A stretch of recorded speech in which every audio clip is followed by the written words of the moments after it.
বিশ্বনাথত 550 সংখ্যক শ্ৰীগুৰু গ্ৰন্থ চাহেবক লৈ উপস্থিত হল শিখ ধৰ্মীয় ৰাইজ।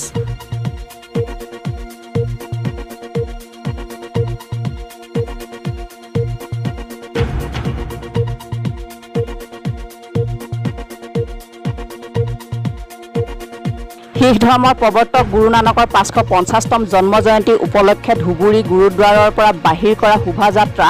বৃহস্পতিবাৰে বিশ্বনাথত উপস্থিত হয়হি। 550वां प्रकाश दिवस जो आ रहा है, पाकिस्तान सरकार और हिंदुस्तान सरकार दोनों ने मिलकर जो वहाँ करतारपुर साहिब का जो रास्ता है वो खोला है और आने वाले जो गुरु नानक प्रकाश दिवस है वो 550वां होगा और हिंदुस्तान से बहुत सी संगत पाकिस्तान भी जाएगी और वहाँ पर गुरु नानक साहब जी का जो स्थान है वहाँ पर जाकर बनाएंगे और वही हम संगत को जागरूक करने के लिए শান্তি সম্প্ৰীতিৰ বাণী প্ৰচাৰৰ উদ্দেশ্যে বিশ্বনাথত উপস্থিত হোৱা শোভাযাত্ৰাৰ দলটোক 10 গাঁৱৰ সমীপৰ পৰা শিখ ধৰ্মাৱলম্বী লোকসকলে ধৰ্মীয় ৰীতি নীতিৰে আদৰি গুৰুদ্বাৰলৈ লৈ আহে। धोबड़ी साहब जो गुरु तेग बहादुर साहब जी के पावन चरण छो प्राप्त है, वहाँ से गुरु नानक देव जी महाराज जी के 550वें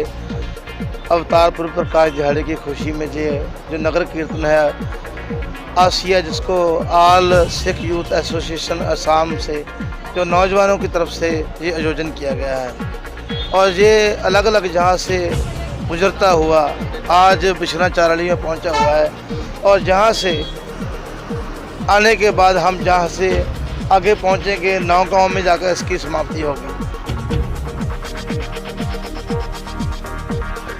পৰৱৰ্তী সময়ত শোভাযাত্ৰাকাৰী দলটো 23 আগষ্টৰ পৰা 25 আগষ্টলৈকে নগাঁৱত অনুষ্ঠিত হোৱা